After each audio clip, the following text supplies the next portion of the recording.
Hey everybody, welcome back to the Driveway Engineer. I'm JR, and today I want to go over a few simple basic 4L80E tips. Let's begin.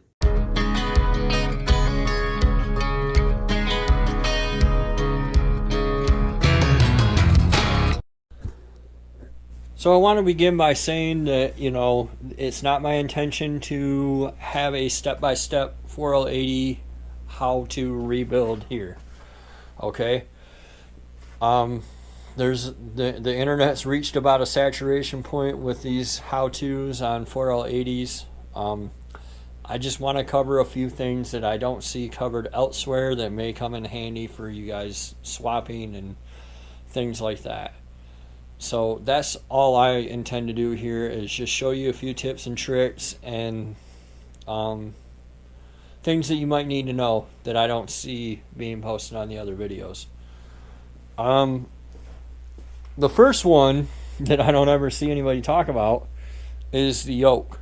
Okay, most of your 4L80s that you're gonna pull in the junkyard or buy from a donor have a bolt-on yoke. So this yoke bolts on here. There's a bolt that goes right through there, and it jams up. I'm not gonna jam it on there, but anyway, the bolt and the washer kind of make like a interference fit. It sits back over this O-ring right here, and that's how the drive shaft works. Because on trucks they have a slip yoke on the shaft, so it can slide in and out like that. Now most of us swappers, we need a slip yoke here. We need this to slip in and out. So the Turbo 400 yoke will do that, and you can tell which one you need. It'll be counterboard. If you just talk to the guys at like Summit Racing or Daniels Driveshafts or whoever's making your drive shaft for you, they can get you the right one. But basically it'll have a counterbore in it, unlike this one. Instead of being splined all the way down, it'll have part of a counterbore that'll slip over that O-ring and allow it to slide in and out.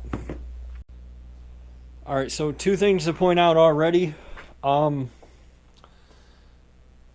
one is the check balls. These are steel. They're stainless steel. I think there's 7 of them. 3, 6. Yeah, there's 7. I'm sorry, there's 8. That's right, there's 8 because I'm missing one. So, like, I dropped one. Not a big deal. Every GM transmission uses the same. I think they're 375 thousandths, eighth of an inch. Anyway, they all use the same size. And one of the tips is to upgrade to Torlon, which is T-O-R-L-O-N, which won't push through the separator plate. And that's one of the upgrades that I do whenever I do one of these 4L80s. The second tip is get one of these fixtures. I rebuilt my first transmission back when I was first starting out, before I had a shop. I built one sticking out of a 5-gallon bucket. I mean, you can do it laying on the bench, but like when you can just spin it around like this, it makes everything a lot easier. It makes a lot less mess. It's easier to drain everything out. It's easier to do the different steps. I highly recommend getting one of these.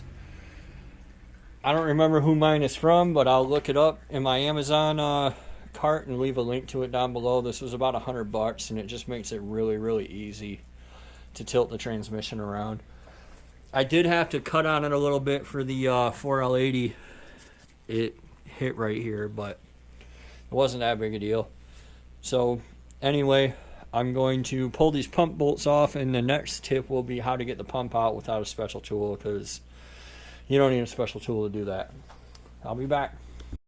So the first step in removing the gear train and everything is this Torx bolt that's right here under the valve body. It's a T40. Until you remove that, it goes into the center support. Until you move that, you can't pull the pump and everything out. So don't forget to do that. When it comes to removing the pump, some transmissions have like threaded holes in the pump, and so you can put a bolt in them and set a thing up to pull it out, or use a slide hammer or whatever. 4L80s don't have that. None of the pump bolts are tapped. They're all smooth. The first thing that I find helpful is to pull this little O-ring off the input shaft, because it gets hung up on it. I've seen other people like manhandle it over it, but it's pretty simple to take a little pick and peel that off. The second thing, and you really, let me get this locked in here.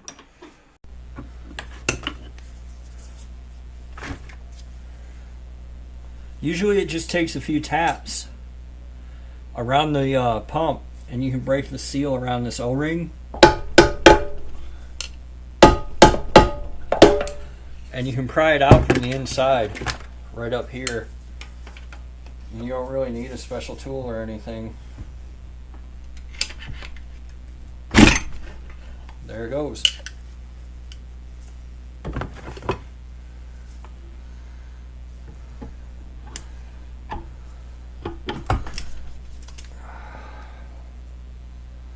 I'm going to set the pump aside for now.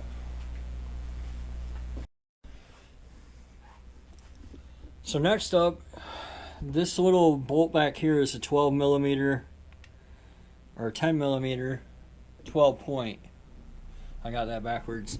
It's a 10 millimeter 12 point, which may not be something you have in your arsenal, because I know that I personally attempt to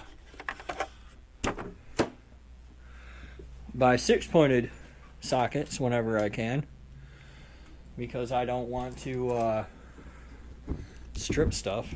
But this goes into the center support, and this will stop you from taking the direct out, and it's apparently very tight. Hold on a second while I bust that loose.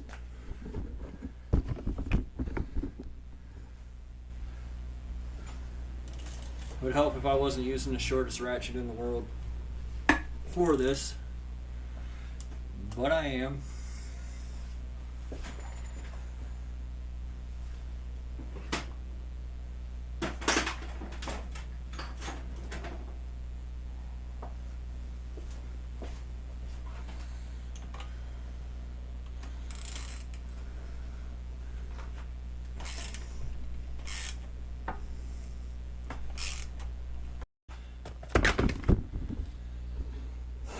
So I want to take a moment here before I go any further. That bolt was right there for reference.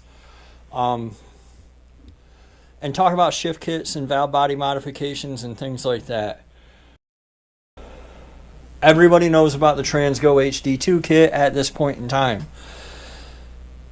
The reason that the Transgo HD2 kit is so great, and that so many people like it, is that it dual feeds the direct clutch. The direct clutch is your 3/4, what gives you third and fourth gear. And it's under power, or when towing, it's the most likely fail point in this transmission. So what I'm doing here is you can dual feed your directs without buying a single part. Well, that's not quite true. You need gaskets to replace the ones you broke when you took it all apart, and you need a little cup to go right there. Otherwise, you don't really need. I'll link this cup. It's a transmission reverse part Paul plug. It comes in like every rebuild kit, but you can buy it separately for like $2 or $3. You pound the plug in there, you leave a couple seals off, I'll go over that in a moment, and your direct is dual fed. Other than that, a few valve body modifications, drill some holes a little bigger. If you have a big stall, you can delete the accumulators. Basically, you can accomplish everything that the Transgo HD2 kit does for free in a better fashion. However, if your transmission's in a vehicle, or you don't want to take it all apart and have it all in a box in your garage, the Transgo HD is probably the way to go. You don't have to go any further than this right here, and you know, you won't have all your gear train out and be freaking out. But like, I want to be comfortable with this transmission. I want to know what's up with it. I want to know the condition of the clutches. I don't want to put another one in and drive it for like 8 miles like I did my last one and have it fail again. So I haven't seen anything in this that worries me. This one's going to go right back together the way it is. I'm just going to dual feed it and make the changes. But yeah, that's a decision you guys will have to make. You can spend $100 on the HD2 kit, or you can spend like, you know, $20 on this. But this requires you to tear your transmission down. So if you just got a donor, I would recommend doing this so that you know what's going on inside your transmission. But if it's in your vehicle, then definitely do the Transgo HD2 kit. It's the way to go. I'm going to get my gloves back on and pull the direct out, and we'll talk about the other parts you need to do in order to dual feed the direct. Like I said, a little parking pawl plug right there. You can drill it and tap it for like a 1/4 MPT if you want to, but I just use red Loctite on a little plug and it works fine. So I do not build a 4L80E without doing this, period. I don't care if it's going in your grandma's Oldsmobile. I do not build one without doing this. This is a must-do modification. So we'll be back. I have this completely stripped now, and it's a little disappointing because there was literally nothing wrong with this unit. It looks like it's been rebuilt. You see the bushing, and the output doesn't have any significant wear on it. The bands look really good. The clutch packs, the ones I had out, they looked really good. Yeah, so I'm a little bit bummed. I'm just going to dual feed it and put it back together as is. And that's why it's important to go ahead and tear into it and then figure out what you need, you know. Like, a rebuild kit is over $200 if you need steels and stuff. And if you don't need that, then why waste the money on it, right? Like, that's money you can spend on injectors or a turbo or whatever. So, I mean, look at these clutches. They look fine. These steels, the steels have a few little hot spots on them, but nothing that I'm really concerned about. The clutches, when they've been overheated, they make like a weird little popping sound because this friction gets delaminated from the base. But, yeah, this stuff's fine. I'm going to scuff that with a Scotch-Brite pad and send it. I would have liked to have had an excuse to upgrade to better stuff, but I really don't. So I'm going to take this to the car wash because it's actually not very wintry in Michigan today, but it is cold outside. It's like 35. So I'm going to scrub it a little bit lightly with some kerosene and stuff, and then I'm going to take it to the car wash and blow it off, and I'll come back and tear down this. Oh, another sign that it's been rebuilt is it has these scarf cut seals. See that there? They're not fully round like they would have been from the factory. And as far as I'm concerned, those are fine. They seal fine. I've never had a problem with them. Some people think you need to use solid Teflon rings, which in turn requires you to have like a $200 tool to stretch them out and then shrink them back down, but I don't find it necessary. So I'm going to clean this up and probably fast forward to the point where I'm actually performing the dual feed modifications. We'll be back.